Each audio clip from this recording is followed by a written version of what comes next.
How's it going, everybody? Vash here. Welcome to another video about my thoughts, and today we'll be talking about FoamStars. FoamStars is a game that you can find on PlayStation Plus at the moment. It is February of 2024, and yeah, this game is something that kind of caught the eye of a lot of people who might have been a fan of the Splatoon series. There's a lot of similarities to be drawn when it comes to FoamStars and Splatoon. Obviously, you've got bright and very brilliant looking characters with guns that shoot out some kind of liquid. And so when it comes to Splatoon, obviously, you've got ink related guns, and you have squid kids who go around running through the ink and shooting out their weapons of ink, trying to cover the ground, trying to cover the base of the enemy, trying to overwhelm their opponents, and all of that. So that's Splatoon. Today we're talking about FoamStars because this is a game that, like I mentioned, has a lot of similarities to Splatoon. There's a lot of things that play into the same aspects. And as soon as the first trailer dropped, a lot of people had that feeling of, oh, is this PlayStation's version of Splatoon? Are they trying to cash in on the Splatoon excitement or hype or whatever?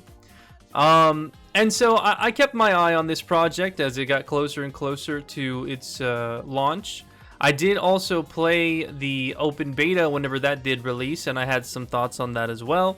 But today I've played through the launch of the game. I played the first couple of, I want to say maybe 5 hours or so. And I kind of wanted to put together a video for you guys to go over what exactly FoamStars is and how does it relate to Splatoon, if that's something that you want answered, and just overall how I feel about the project and how I feel about what Square Enix has put out for this multiplayer game that does unfortunately include microtransactions along with a season pass. So FoamStars plays like Splatoon, but it also has an identity of its own that's very exciting. It has a lot of momentum in its gameplay. It's got a lot of moments that feel unique to FoamStars alone. And the reason is the fact that FoamStars doesn't exactly play into trying to cover the ground with the foam as part of the gameplay, other than mobility and having your, kind of ground, standing your ground against your opponent with the foam being on the ground.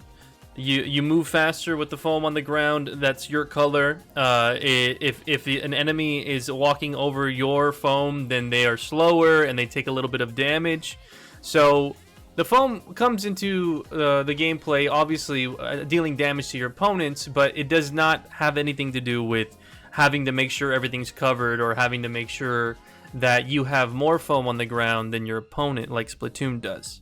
The one thing that stood out to me initially when it came to FoamStars was its movement and how fun it was playing the game. Just overall, being on the surfboard. Every character that you play as has a surfboard, and they glide across the foam really, really quickly. And I was so excited that, I don't know, just for me personally, anytime there's any game that has a hoverboard or a surfboard or anything that's board related that you can use, I just find that so fun, and it's a really cool way of maneuvering through the game and the world.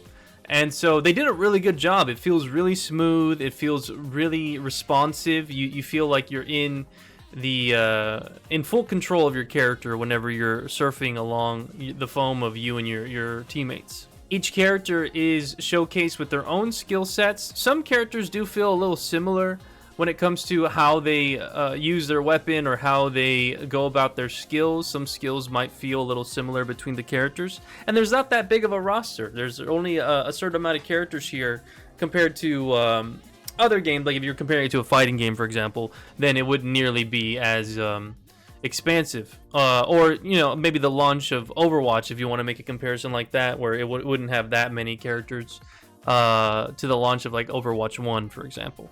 But yeah, each character has their own unique super skill. They have their own unique abilities. Each character has 2 abilities, and there is a distinct playstyle to each of them, which is pretty cool. You kind of spend the first hour or two trying to find a character and seeing what their weapons play like, what they feel like whenever you're shooting, and how fast the rate of fire is per weapon, and all of that. I found some characters I really enjoyed, like Soa is a lot of fun, Penny is a lot of fun, and there are other characters that I didn't really like Tonica. I didn't like the charge aspect of her gun, so it's stuff like that. You kind of pick and choose who you vibe with more, and so right now I'm trying to explain all the good things about the game, all the exciting things when it comes to picking a character, when it comes to picking which one vibes well enough with your playstyle and all of that, and the visuals, the music, the character designs for the most part are all really good. I enjoy the music in FoamStars. I love the visuals. And the visuals, they are bright and brilliant and beautiful, but I will say it might be a bit difficult for some players finding themselves getting a little lost in the gameplay at times, especially when it gets really chaotic, when people start using all of their super moves, all of their abilities. It can kind of get a little troublesome with just how bright the game is and keeping up with your character. So that is maybe something that could be considered a drawback. It didn't affect me as much as it could other players, but I didn't want to leave it out because obviously everybody's different in that regard and what they can handle and what they can't. The game does feature a single player mode, and it also leans into some story bits. There are story sections to the game that are what's gonna lead me into maybe my first complaint so far, is the overall writing and character, just any interaction with the character in this game is really grating. This is probably the first time in a long time of playing video games in my life where I felt completely alienated as the target audience. This is a game that feels like it was made for Disney Junior demographic, like these kids who find anything funny. And I don't know, the dialogue in this game was really hard to listen to, so I wouldn't blame anybody if you do decide to play this for longer than, you know, a week or a month or whatever. I would not blame you if you just end up turning the voice volume down in this game, because there's just a lot of stereotypical edgelord stuff. There's a lot of stereotypical bubbly character that's just always so peppy, and it was really overdone. So yeah, first complaint is the writing and the dialogue, and the story itself was just super. I could have done all of this. I don't have any kind of degree in anything. I don't have any experience in writing a story other than writing, you know, videos or a script for certain videos and stuff. But I could have done this, and maybe even a little bit better. That's how confident I am in saying that the dialogue in this game is just not great. But that's me. You know, like I said, I'm well aware I'm not the target audience for this, so I can have my complaints. I can still say that I didn't like it, but I understand that it's not for me, so okay, I get it.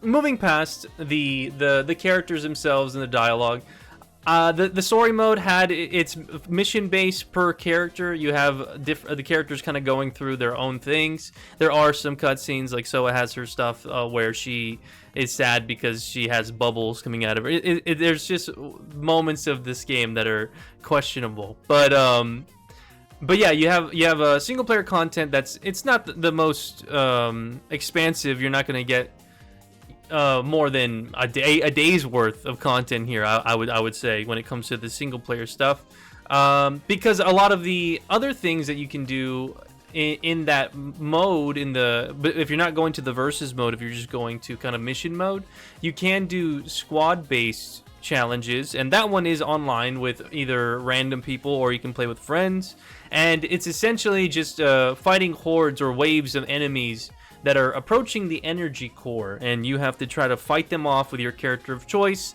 And as you progress in levels and as you do missions and certain prerequisites, you can level up your overall kit when it comes to your shot power over time, and there is some longevity there. If you find that challenge, you want to accomplish that, then you can find yourself sitting here getting better and understanding patterns and understanding how to approach the different waves.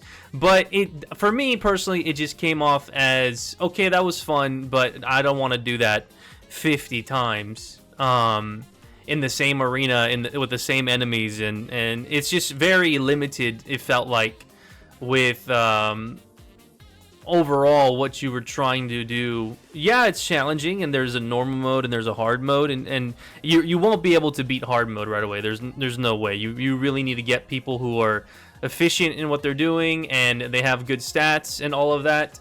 It's not exactly easy. But yeah, so the single player aspect was there, but it's not very expansive. Obviously, the game is catered towards playing as a character online, having ranked mode, playing the Smash the Star stuff in versus mode, along with all the different parties that show up.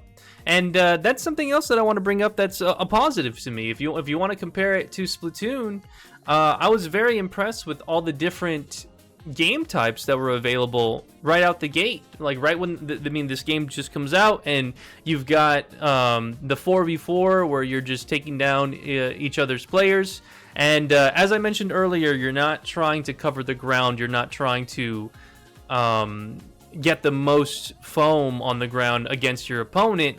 In FoamStars, you've got different game types depending on what your objective is. If you play just the original Smash the Star regular online game mode, that one is you have 7 lives and your enemy team has 7 lives, and after completing after taking down your opponents 6 times, then whoever on your team has the highest score is the star, the superstar, if you want, of the party. And so they become the prime target, and once you eliminate the superstar or the star player, whatever you want to call it, that's when you win the game. And I found that really cool, really interesting, and super rewarding. I was very impressed with that idea of actually being able to carry a lobby if you're that good. You kind of lose that element of oh, my team is all terrible and they're just getting completely dumpstered, because if you are playing really well and you become the star player, say your team is just getting completely destroyed, but you manage to get like 2 kills and no one else gets any kills and it's just you. If you maneuver well enough and you are able to kind of just outplay your opponent, then you can bring it back. You can bring the game back and you can win. Now, it's really hard if you've got 4 other, decent players against you. Yeah, they're going to overwhelm you, and it's not exactly the easiest thing to accomplish, but it is there, and it's not as simple as in Splatoon, for example, with Turf Wars, where you have the last minute that really, really matters, and that's where if someone dies, if someone gets if 2 or 3 of your teammates die in the last minute, then it's really hard to come back from that. Because I've had matches where I become the star player and I'm just running away. I'm trying to keep my distance from the team, and they're so distracted trying to keep up with me that my teammates can actually find a way to catch them off guard or show up behind them and try to whittle their numbers down, and then they end up getting a star player whenever we even the odds with the amount of people who are alive and who have died. And yeah, I found that mode really fun, very unique, and not something I expected. I thought it was, as a lot of people did, I thought the aspect of foam and covering the ground with foam and using it as movement, I thought for sure they were going to have a mode where who could cover the most ground, and that was going to be the standard because of Splatoon's influence, but it was not the case here. And that's just one of the modes. It was another mode. There's a bunch of different party modes that show up on a timer. And one of them's called the Duck Party, where it's kind of like the tower mode in Splatoon, or maybe in Overwatch, like the payload, where you're trying to move the robot payload. where you have to be on top of this big duck, and you got to move it all the way to the enemy team's base, and then you win. And you can make the duck go faster if you danced on top of it, and that's a whole game mode that also had its pros and cons with how fun it was, and things that were a little tricky about it. I found it alright, it was pretty fun, but for whatever reason playing online I kept losing. In that game mode specifically, I just was not doing well with the teammates I was grouped up with in that game mode. It just wasn't great. But I still had fun in that game mode. And then there was another one that I played where it was actually 2v2. You could queue up with 4 of your friends, but the way it would work is it was a best of 3, and 2 people would go into the fray and fight against 2 of the enemy team, while the other 2 teammates would be up in the sky shooting foam down, covering ground for your teammates, covering ground behind the enemy lines to kind of give them a little bit of trouble maneuvering whenever they were trying to escape. I thought that mode was very interesting. It did kind of go by fast. If one team got completely destroyed, you could finish that game mode in maybe 3 minutes or less, depending on how well or how unwell you played or the enemy team did. Because I had a match where we got 0-2'd so quickly. We were just not ready for it, and it was unfortunate, but it was fun because if you got grouped up with a friend of yours and you're both in voice, and if you're both communicating in real time, it can be very strategic and fun and challenging, especially being pitted up against 2 other people, and all of the stakes are on you guys. I think it called for some really clutch moments and some really fun moments. And I had a good time with that mode. I just think that maybe best of 3 is a little too short. Maybe make it a best of 5 instead in the future. But yeah, so FoamStars has a lot of game modes, which I'm surprised by. I wasn't expecting. I thought it was going to be pretty. I don't know. I've been conditioned to expect bare bones games whenever they launch, and I don't know why. That's terrible. But it's just something that I've experienced. So I play a lot of betas, a lot of demos, a lot of day one launches, and usually it plays out to where the features are lacking, or things are not ready yet. They're going to show up later, stuff like that. So okay, I've praised the game enough, but there's obviously some big red flags when it comes to FoamStars, and one of the things that I definitely want to get into is the microtransactions and the overall just the icky feeling of knowing that this is a game that you would have to pay for originally. If you don't have PlayStation Plus, then you would have to buy FoamStars. And just so I can fact check myself real quick, I'm going to go to the PlayStation Store right now, and I'm gonna go look up what the actual price is, because if you're not aware, if you have a PlayStation Plus membership, then you have ability to play online.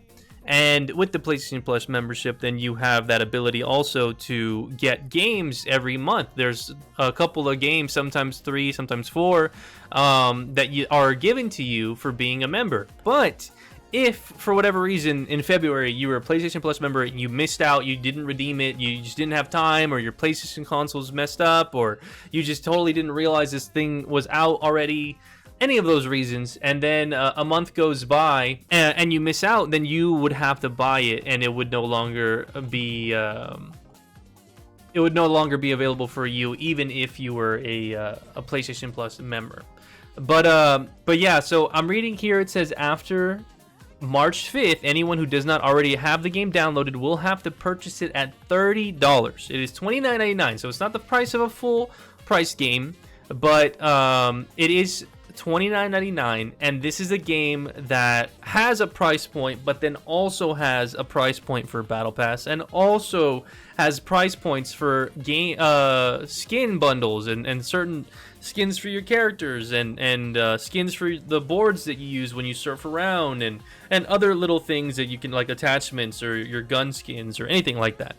And it's just not great. One skin for a single character is $10.99. Half the game's Pretty close to that. I guess a third of the game's cost is one skin in the game. And then if you wanted a character bundle that comes with a skin and a surfboard and all the extra goodies for an entire bundle, that one is $44.99. I am not kidding. It's one character skin is more than the game itself. A character skin bundle, that is.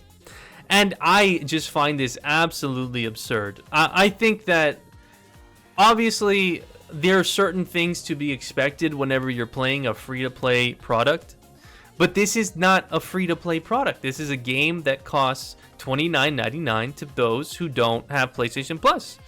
And it's just absurd to me. There's no way in any world I could see this being reasonable. I can't.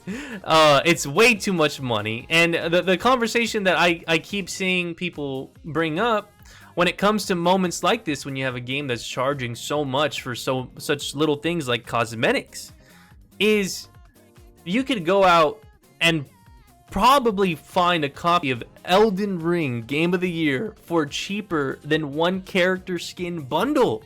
It just doesn't make any sense. I can't figure out how people would actually sit there and be like, yeah, I'm gonna go ahead and spend more than the game's initial cost on a cosmetic for one character. If it was something like, you know, for example, like Brawlhalla, where you can have a character pass where it says, oh, you buy this character pass and you have every character from now till forever, and that one, you know, maybe costs like $30 or something, then yeah, that sounds reasonable, because if the game is projected to be supported for years and years and years, then you're good, you're fine. And obviously this is a case-to-case basis. Some developers do better than others. Some games have really good rewards for a battle pass. Other ones are super minimal, and it's up to you as a player what you're feeling is worth your money. And if you're spending enough time in the game, sure, I get it. You can have that satisfaction of, you know what, I want to support the game that I enjoy. Sure. I just think, especially for the fact that this is a brand new IP, a new experience. This isn't like a sequel to FoamStars. This isn't the third game or fourth game in the series. It's the first time that they're throwing out a game like this, and they're making us have an uphill battle of, oh, I want this skin, or I want this outfit, I want this weapon skin, or I want this certain surfboard. I feel like if it was me, if I made a game, and if I wanted microtransactions in it, then I would make it free to play. That's how I feel about it. That's how I feel it makes the most sense, because you are putting out this product that people can just load into and play for free. And if they want to continue playing, and if they want the extra goodies and all that stuff, then sure. And you know, you can make the argument that, oh, it's just cosmetic, it's not going to affect the gameplay, so what's it matter to you? And I totally agree. I think that at the end of the day, yeah, it doesn't matter. You don't want that you never want that feeling of, oh, this person is playing better than me and they're hitting harder than I am because they paid more money. That's something that's when we get into the pay-to-win territory that you find in a lot of mobile games, especially ones that have PvP and the rewards from PvP and all of that. And that's not the case here. So it's totally valid if you want to go that route of, I don't like the fact that people are complaining because you don't have to have a skin. It's just cosmetics. It doesn't affect your enjoyment of playing multiplayer and beating the enemy team. But, I mean, isn't that what we all want? We want to look cool in the online game that we're playing with our friends. And if I was making a game that had microtransactions, at least in the first launch of a brand new IP, I would at least make the first battle pass free. You know, log in, the battle pass is free. You guys can try to, see if you like the game, get your levels up, get your rewards. And then that would at least entice people to be like, man, I really enjoyed my time with the game, and I got all this cool stuff. And then when the next battle pass gets announced, that one is paid. And then you can kind of go from there and decide, okay, I like this game enough. And yeah, I want to keep getting battle passes because, ooh, that looks shiny. Shiny, pretty, I want it. But I understand those kind of arguments people bring up because it's not affecting the gameplay. It's just cosmetics, and I get it. I've played so many. I play Pokemon Unite,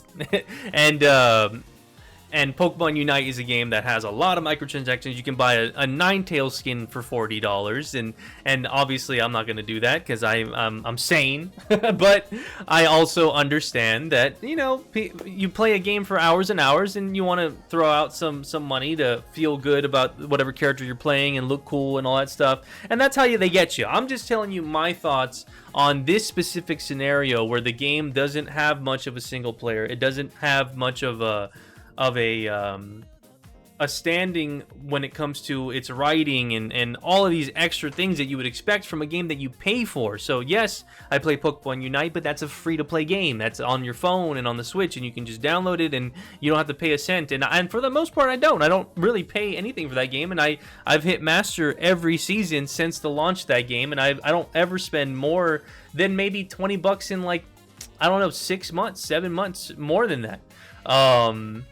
Because the game doesn't really need you to. You just kind of play and progress, and that's where I want to leave it at. This is that you can choose what is reasonable to you, of course, but I'm just trying to guide you with the thought process of what I feel is reasonable and acceptable for a game that's charging its players. And especially on top of that, a lot of the things that they're probably going to be updating and bringing to the table are going to be mainly focused on online play. So when it comes to PlayStation, you would have to make sure that you have the PlayStation Plus account paid for monthly or yearly, whatever your membership plan is. And then on top of that, then there's a battle pass, and then who knows, new characters that come to the game. I don't know if they're charging enough for that. That's probably something that I would have to find an article for or a review for. Maybe like an interview with the developer about to see if they have plans for new characters coming to the game, and if they're going to be charging for that or not. Because if they do, then yeah, that's another thing to be worried about. Because if there's a character that comes out that is paid for and you can't get naturally, and if they're really good, if they have a really good kit and they're like one of the stronger characters, then that's just going to be even more scary. So yeah, that's my thoughts on FoamStars. Sorry for that end rant there. I really, what pains me is that I was just so excited for this game, because I do enjoy Splatoon, but Splatoon 3 kind of burned me. I wasn't excited with the netcode. I wasn't excited for all the crashes in that game.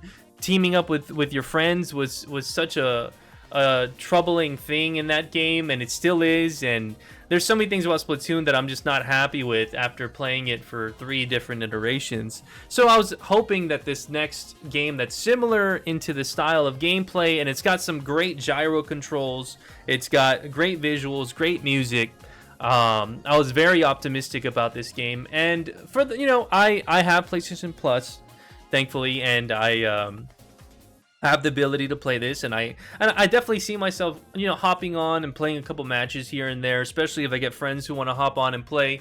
I can see myself having a good time and really enjoying the future of this game if they play into not locking it behind certain passes or not locking it behind certain if there's like new arenas or new game modes that are all part of a season pass or something. I don't know. You never know with developers. They're always finding new ways to get other transactions thrown in there. I've already expressed my grievances with Infinite Wealth having New Game Plus behind the deluxe edition. Like, that's something that I'm not happy with. I love Infinite Wealth. I love Yakuza. I've been playing it constantly since it launched, and I just don't know. It's things like this that I wish I could rally the troops, but it's up to the players and up to the people to decide what they're comfortable with paying, and what they're comfortable with what developers are limiting the players to have out the gate. But I mean, if you want my honest opinion, I really don't think FoamStars has that lasting power. Just because, yeah, it's on PlayStation only, and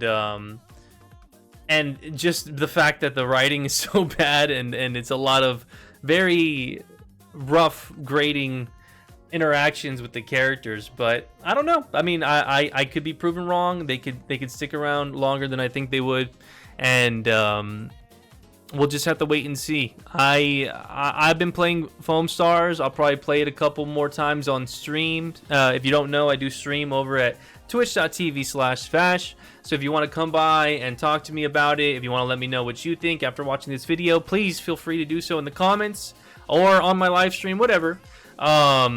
Like the video, share it. Let me know if you're playing FoamStars. Which character are you really enjoying? Are you going to continue to play it? Do you find the microtransactions being a little ridiculous?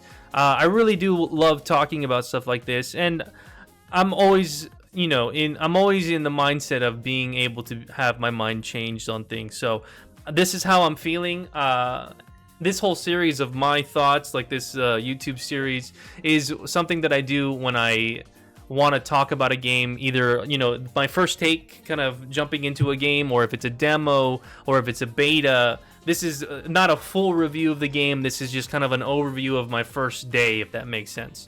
But yeah, thank you so much for watching. Hope you guys enjoyed the video. If you made it this far, I really appreciate you. I've got some other videos coming out soon. I'm going to be going over the Final Fantasy VII demo as well, and my thoughts on that, so keep an eye out for that. But if not, then thank you again for watching, and I will see you in a future video. Y'all take care, stay safe, stay beautiful, stay smart. See you next time. Bye!